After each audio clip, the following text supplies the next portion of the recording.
Welcome to Under Two Capes. I'm Jared, and today I'm doing a listener suggested episode. Shout out to Raul Ryan for suggesting this topic.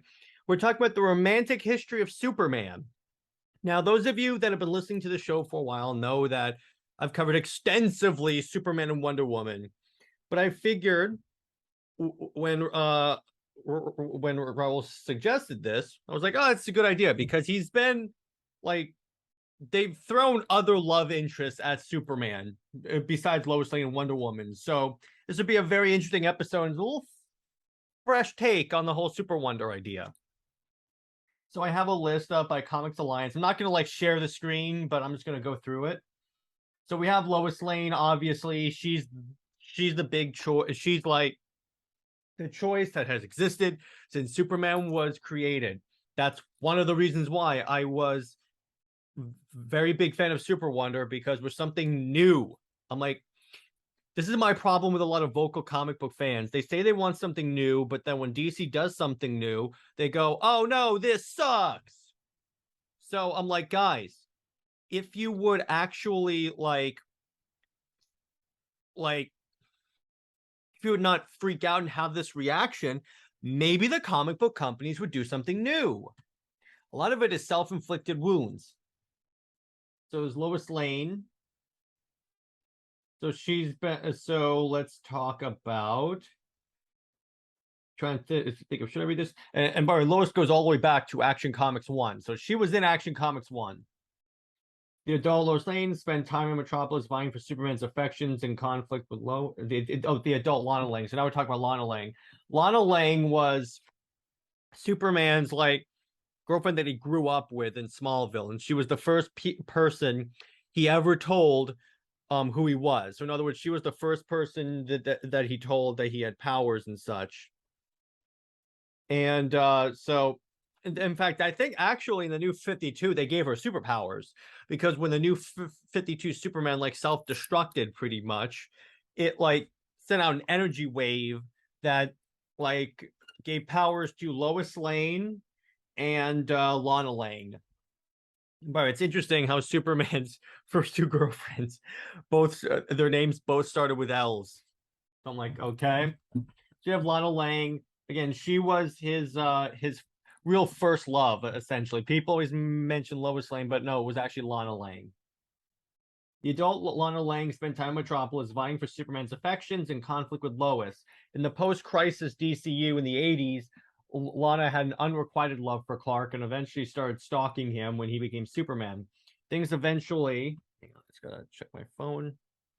Things eventually, things ended more or less happily for Lana when she married Clark's best friend from childhood, Pete Ross, and they had a baby together. And actually, in the new 52, she was in a relationship with John Henry Iron Steel.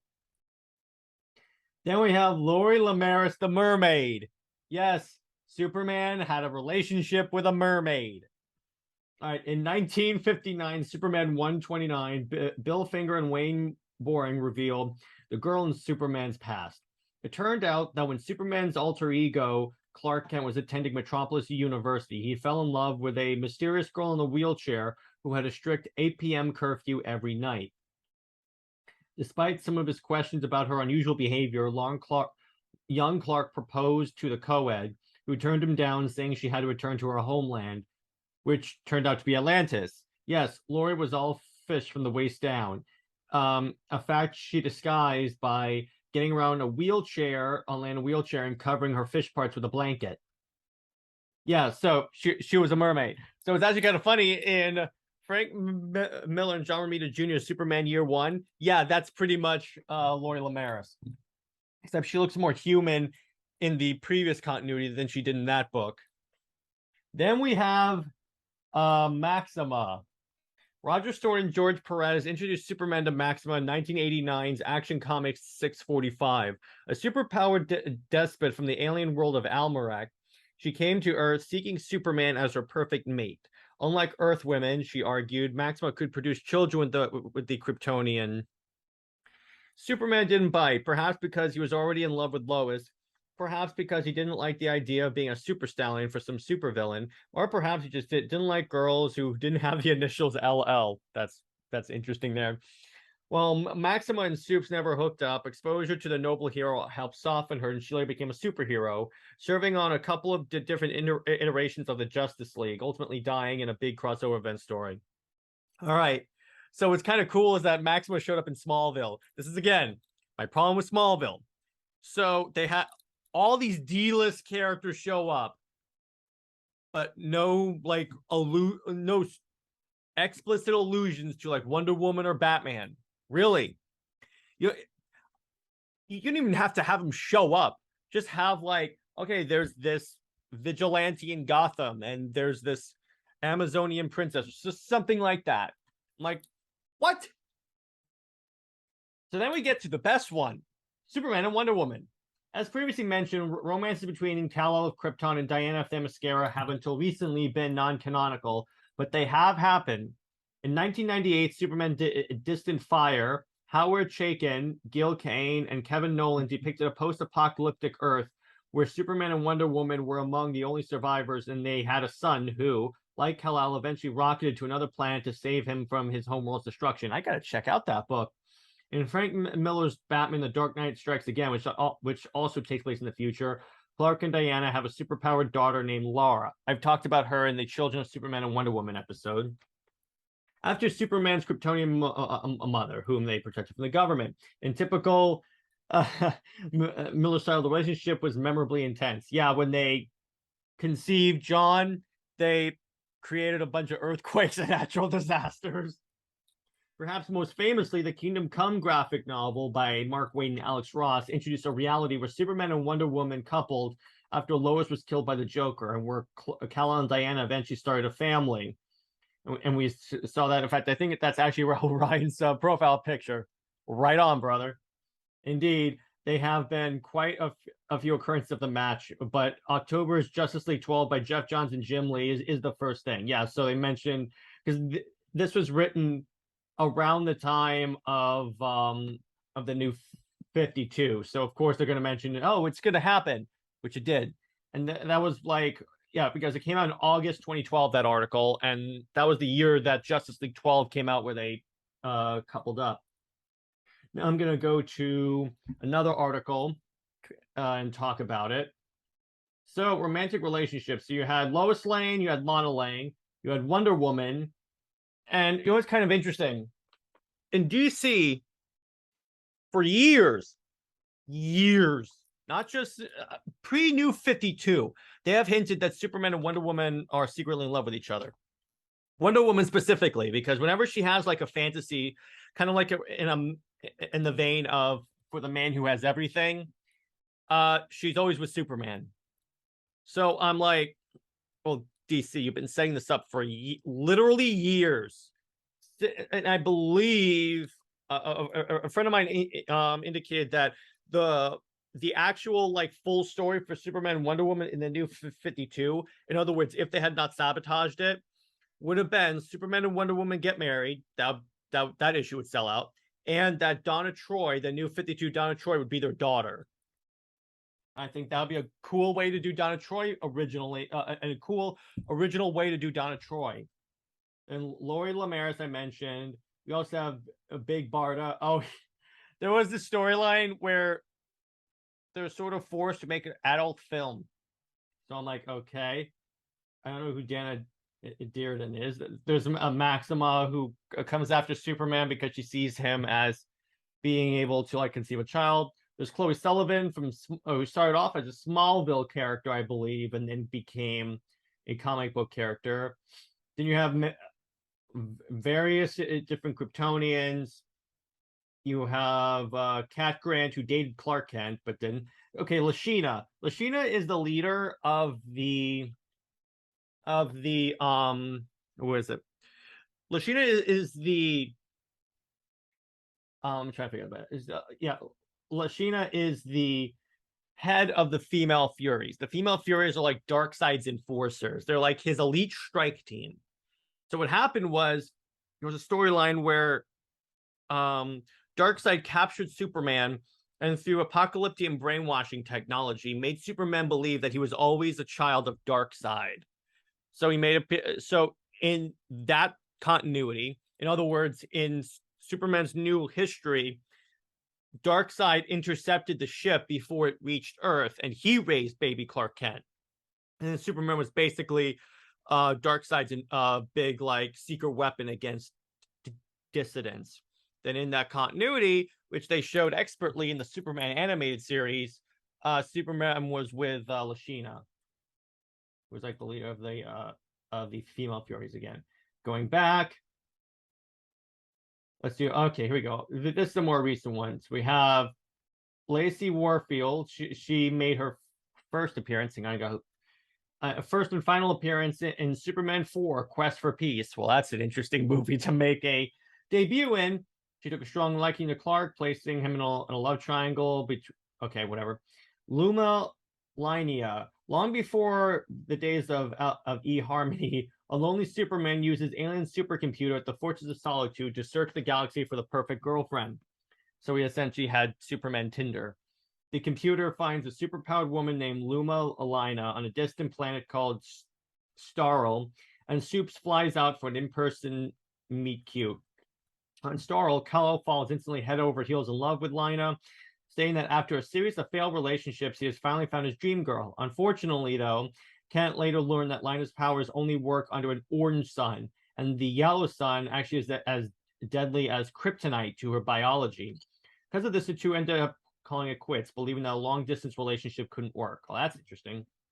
Then we have Zara Ra.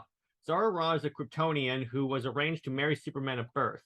On New Krypton, Ra lived the life of a wealthy socialite, and apparently, according to Kryptonian law, was indeed married to Kal-El without his knowing. Zara debuted in the television show Lois and Clark: The New Adventures of Superman, flying to Earth to test the Man of Steel and see if he was worthy of her hand. Despite this test, however, Zara was actually secretly in love with her boyfriend Shing the entire time. Okay? Cat Grant. Catherine Grant, aka Cat Grant, is a fellow reporter from the Daily Planet who did briefly date the Man of Tomorrow.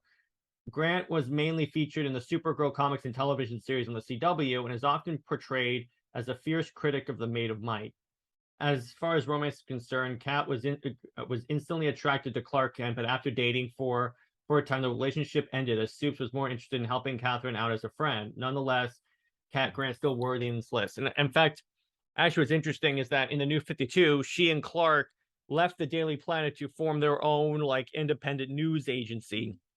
And that's how the world found out about Superman and Wonder Woman dating, because Wonder Woman's Amazon's sister Hestia sent a picture of them kissing to Cat Grant, and Cat published it.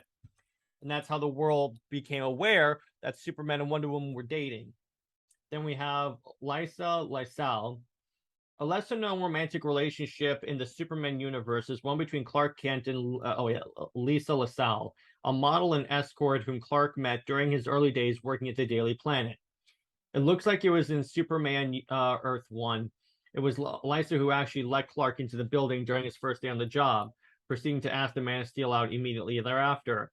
Sometime later, the couple got together, but the relationship was fraught with interruptions, as Kal-El would frequently leave in the middle of the day to battle supervillains and fight crime.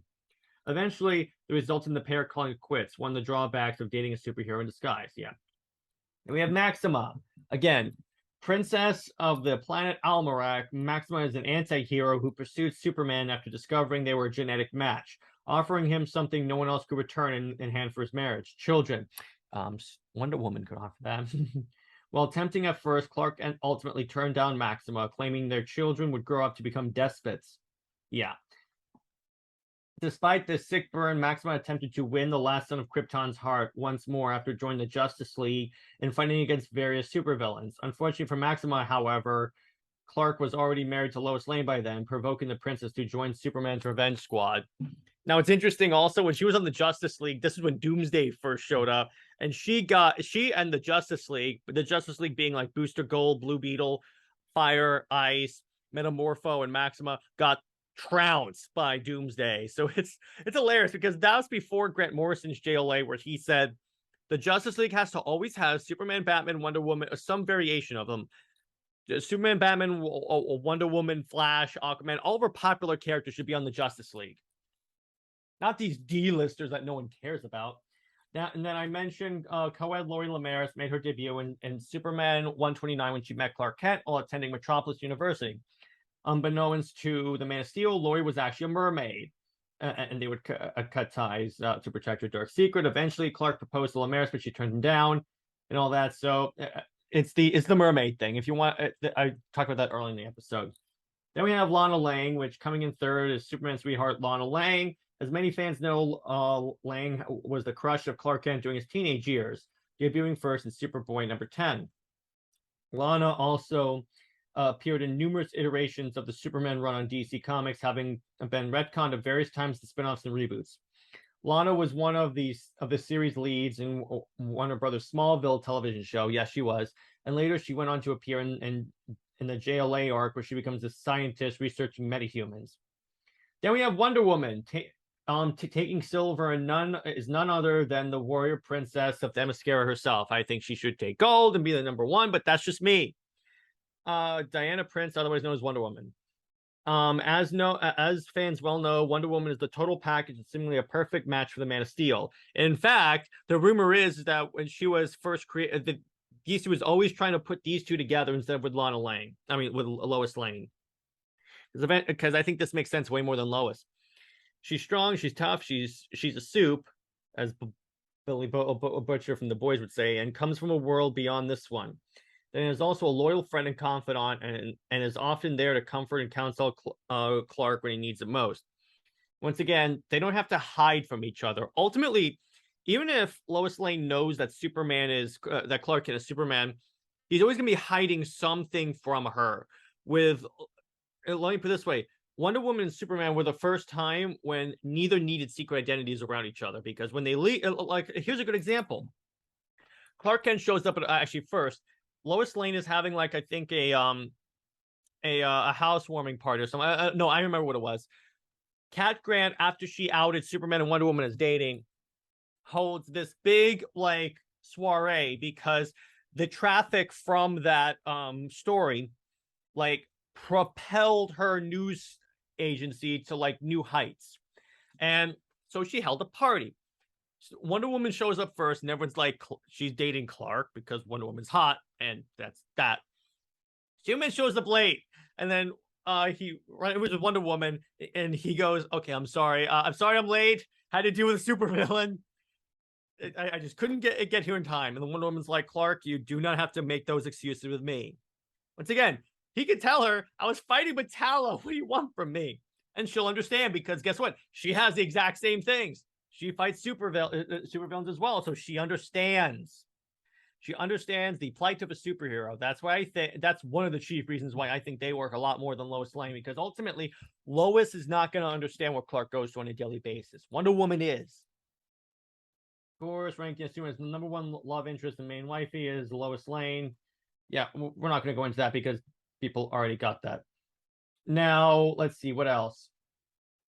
Let me go again to Superman Wonder Woman. By the way, what's actually kind of cool is that if you Google romantic history of Superman, our video shows up on it right here on Google by Comics League. That is super cool. On the first page too, on the video. So I'm happy about that. Yeah, so once again, there's been decades and decades and decades going all the way back. I think the earliest thing is 1981 is when they started to push the two together.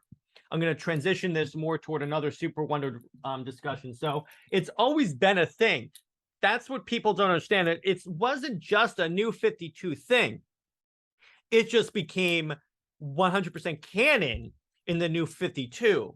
In other words, it was the main Earth, or they actually went through with it, because in the main Earth, a few times in the comics, they sort of had them get together once for a date and decided they didn't want to do it, but they had them almost get married.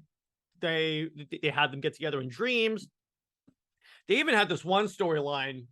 Okay, this one was the biggest tease of all time. So Wonder Woman has to go fight the Asgardian gods in Asgard, and she needs to take someone with her. She takes Superman, but they both know that this is going to take 1,000 years. So they're in Asgard for 1,000 years fighting a war. When they're the last day of battle, they realize that this is going to be the end, and they almost kiss, but Superman's like, even though Lois is probably dead by now, my heart will always be Lois's. Oh my gosh, dude. I'm like, I read this comic and I'm like, dude, she's dead. Wonder Woman clearly wants you. What are you doing? This makes literally no sense. And it was the basis on a popular fan fiction, which reversed that. But it's one of those things where I'm like, guys, you really did this? This is your idea to tease us in such a way that it really gets annoying. So let's see what else. And then they've even done it a few times. They've had them kiss multiple times, even in continuities with Lois Lane. Like in A New Frontier, she kisses Superman. You also had in Red Sun. The funniest part is Wonder Woman falls in love with Soviet Superman, but Soviet Superman has no idea. It's like, you're even more clueless. Then the Dark Knight in All-Star Batman and Robin, which exists in the Frank Miller continuity, they kiss and all that stuff. And then let me see. I'm trying to find what else.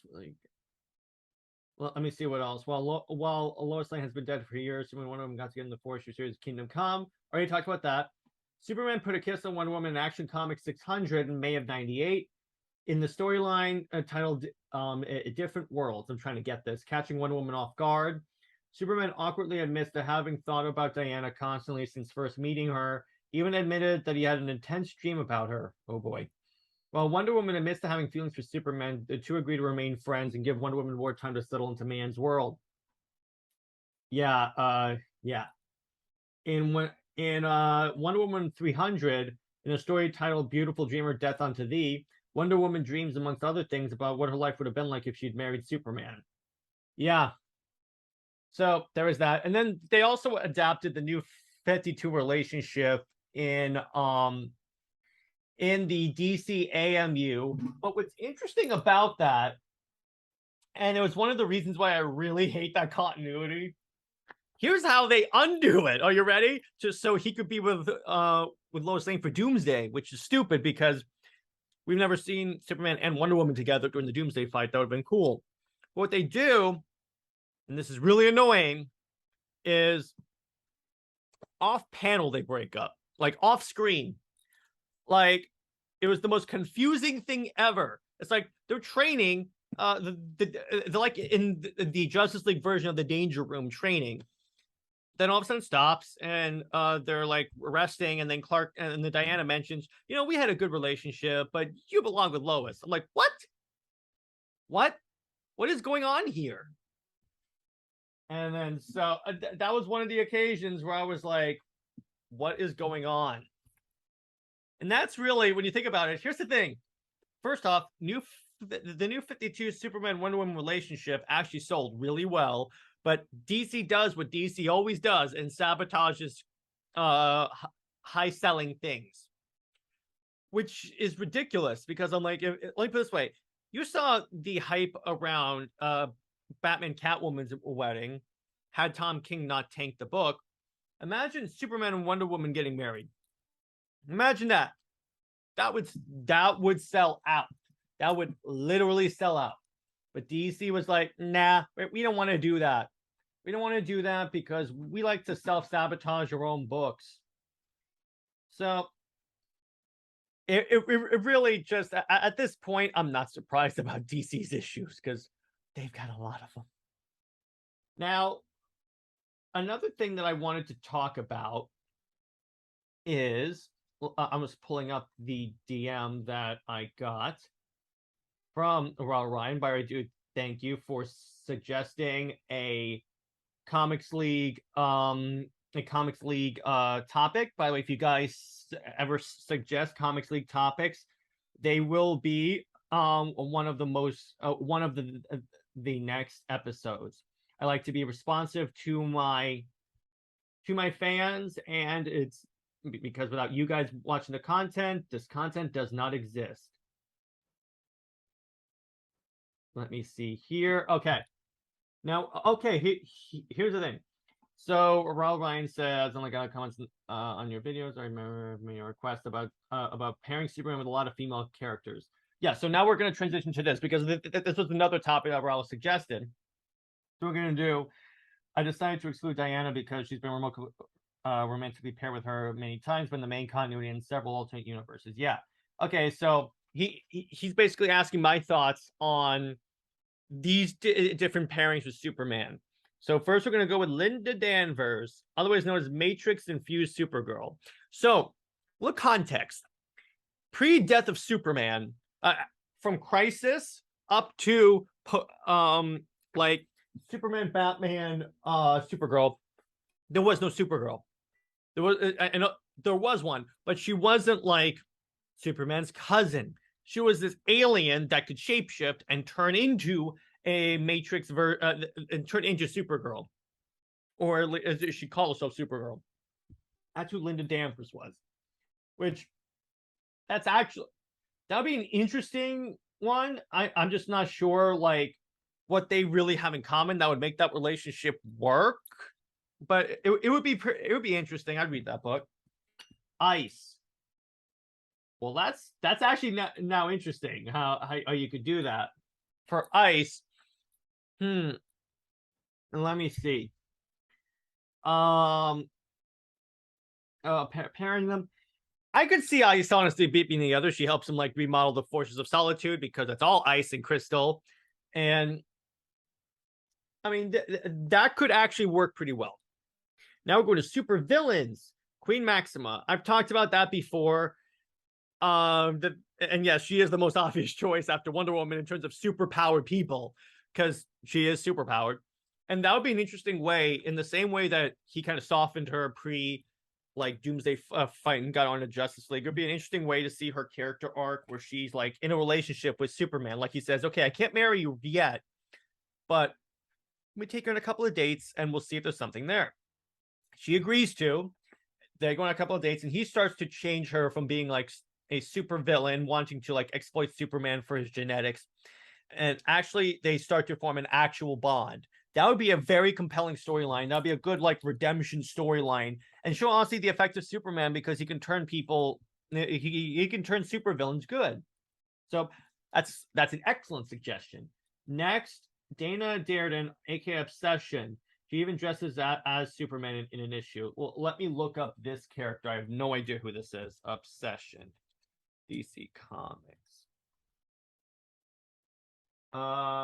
Dana Dearden, New Earth. She was a GBS employee who met Jimmy Olsen when he became an anchor on that network. She asked Jimmy out on a date, and Jimmy immediately, okay, on their first date, the Trump was Maxima Bar, was insurance. Did Dana continue a relationship with Jimmy for several weeks, pretending to be interested?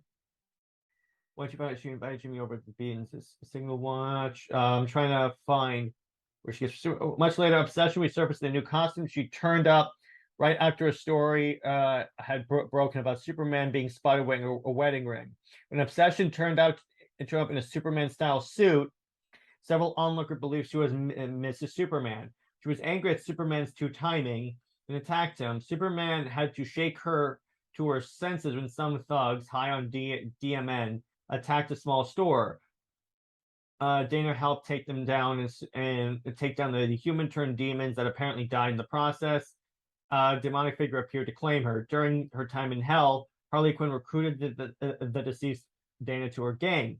Obsession was wounded by a satanic bullet, weakening her power. She sacrificed herself to protect the group from the Cerberus. That'll be interesting. Mr. and Mrs. Superman would turn into basically a superpowered version of Mr. and Mrs. Smith. And oh god, that would be actually really cool. I would read that. La Encantora. Let me look that up too, because a lot of these you actually know more than I do. A lot of these characters, because I had no idea these characters existed. DC Comics. Lourdes Lucero. She was an enchantress infatuated Superman. Oh, she's like the enchantress from Marvel Comics who has a crush on Thor. She had devoted her father had devoted his life to searching for the mystical. Okay, so here we go. Lourdes came into conflict with Superman when she tried to sell fake kryptonite to several supervillains. The mist allowed her to create the illusion of genuine kryptonite when meeting her clients, but the rocks were swiftly revealed to be simply painted green later on. That reminds me of this fantastic moment. Deathstroke is fighting the Justice League, and to like throw Superman off, he just throws green rocks at him, like normal green rocks. And Superman's like, "Oh no!" He thinks they're actually kryptonite. That's so good. I love that. Upon learning of the deception, her buyers were naturally not nonplussed, but she was eventually captured by Superman, aided by a holographic projector provided by Dr. Spectrum to allow Superman to confirm his theory about her powers, who delivered her to jail. Though duplicitous and somewhat self-serving, she shares a very deep affection for her brother. Generally seductive, flirtatious demeanor, especially towards Superman, who she frequently referred to as boyfriend. Oh, that'd be interesting. I could see that. Volcana. Oh, that's interesting. Someone with fire powers. That would be actually really cool. But I like the idea, honestly, of Superman teaming up. You would have to have a storyline in order for Superman to even consider being with a super villainous. You would have to do like a brief storyline first, so to lead up to it, of this person losing their powers and maybe turning somewhat good. Because Superman is not going to enter into a relationship with a super villain. Absolutely not going to happen. Unless you have a part in the beginning, like let's say you you paired him up with Lashina or Maxima. You would have to have an arc previously. First off, reintroducing that character to the Superman world, then having them like go through an arc where they decide they want to be a hero, and then you pair them with Superman. Speaking of Lashina. So yeah, she was paired in the Superman animated series and the comic that I believe they adapted. And again, awesome redemption story, because he shows her that Darkseid's not the end all be all, because he could literally show her that Superman, that Darkseid only cares about you as a tool. He doesn't really care about you, because one of the reasons why they serve Darkseid, because they think he genuinely cares about them. Like, that is supremely like misguided, but he somehow has like tricked them into thinking, I really care about you. You are my children. So that's kind of that. So, and that's okay. Look at the others video. Start. Hopefully, let's find something to make this video. Yes, I am making that video right now. So now what I want to do, honestly, what would actually be kind of cool is I'm going to do Marvel characters that would pair up with Superman. So first Marvel character is Power Princess, but that's basically Marvel's Wonder Woman. Another one I could see Superman with is Carol Danvers. He can make her a likable character. So he could show her, stop being so full of yourself, because that's one of the problems with Captain Marvel as a character. She's super like, I'm the best. I'm this legendary hero. I'm the strongest. And Superman's like, okay, wait a second.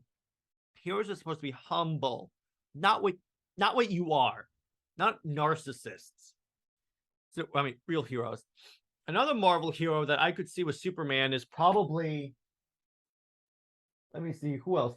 Black Widow honestly would be kind of interesting, because again, redemption story, and he basically helps her come to terms with her past, kind of like how Bucky Barnes helped her.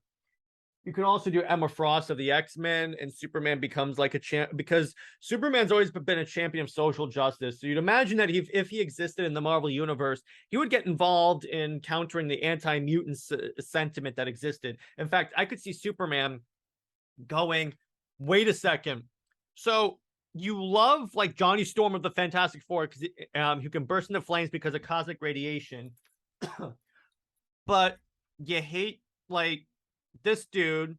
You hate like I'm trying to think of what's this X-Men character. Anyway, you hate this other you hate this character because he's a mutant, but can do this exact same thing. In other words, Superman would be the one to expose that little bit of hypocrisy on people's minds. It sounds like you have a real problem with people with powers. And then I could see Superman like I don't think Superman would join the Avengers, because I think that he would, because he doesn't need the Avengers and they're all a bunch of weaklings. But let's see, who else? Who else do I think would be a good match for Superman? Probably maybe Jane Foster Thor, maybe. And I could see, let's see, who else? Maybe Jean Grey. That'll be an interesting throwing the love triangle. Let's see, who else? I would honestly have to pair Superman with it could also be good to pair him with one of the Eternals like Thena or Cersei, because they're both like ridiculously powered. And again, Superman could help the Eternals and stuff fight the Celestials and the Deviants and such. There's any number of interesting pairings that you could do with Superman and the Marvel characters. You can even do Scarlet Witch, and he basically helps, particularly around the time of like House of M, because he could help her come to terms with A, losing her kids, and then B, what she did to the mutant population, and help her sort of heal mentally. And with Superman, if he exists in the Marvel universe, a lot of those events would not happen because A, well, let me put it this way. If Superman exists in the Marvel universe, Civil War wouldn't have happened because he would tell these people, okay, Cap, sit on that end of the table. Tony, sit on that end of the table. We're just going to hash this out. Just sit down, shut up, and just work this out because this is really annoying. Because a lot of these Marvel events, particularly Civil War, could have been avoided if these characters had actually talked to each other instead of like resorting to let's punch each other. That's basically my thoughts on this. And in terms of, here's another really good pairing for Superman going back to DC, Jessica Cruz, Green Lantern. So you could teach her courage. Because, Jessica Cruz is still courageous. But what I mean is that particularly early Jessica Cruz, because, and I'm reading through Rage Planet right now, which is the first arc that she had with Baz, and I'm going to review it on the channel. But in the beginning, she can't form a construct, and she feels like she's a failure as a Green Lantern because she's afraid. But what Superman could show her is that yes, but let me put it this way: you leave the house every day. You're already courageous. You have agoraphobia, but you still leave the house, and you're protecting the universe every day. You are one of the bravest people I know, and that would in turn fill her with willpower and a little bit of hope, and he could help her like become the Green Lantern she's meant to be. Not that I have any problems with her arc, because she's one of the most compelling Green Lantern characters they've had in a long time. But I'm just saying, if I were to pair her with Superman, that's basically how I would do that. Next person, honestly, I think that's really where I would go with. Those are like my thoughts on all those pairings. Right? Thanks, Raul, for suggesting the video topic. Ultimately, I still think the best pairing that you could ever do is Superman and Wonder Woman, because they complement each other so well. And it's almost as if they were made for each other, which I think they were. But they go well. They go together so well because, once again, they're ignoring their powers. I'm going by their personalities. They both believe in truth, justice, hope, and all the ideals. Additionally, they both like have felt isolated for like forever because of their status as like these gods and their super poweredness. And that's what Justice League 12 does so well when they're sitting on top of the Lincoln Memorial and they're talking. That whole conversation is literally word for word almost my explanation to why they work so well, because Wonder Woman's like, people like us, we really can't be close to anyone else. Do you ever feel alone? And Superman's like, of course I do. And then they kiss. They've always felt isolated from people because ultimately, once again, like I said earlier in the episode, doesn't matter how if Lois Lane knows that Superman is Clark Kent, Clark is always going to have to hold a piece of himself back from Lois Lane. Doesn't have to do that with Diana.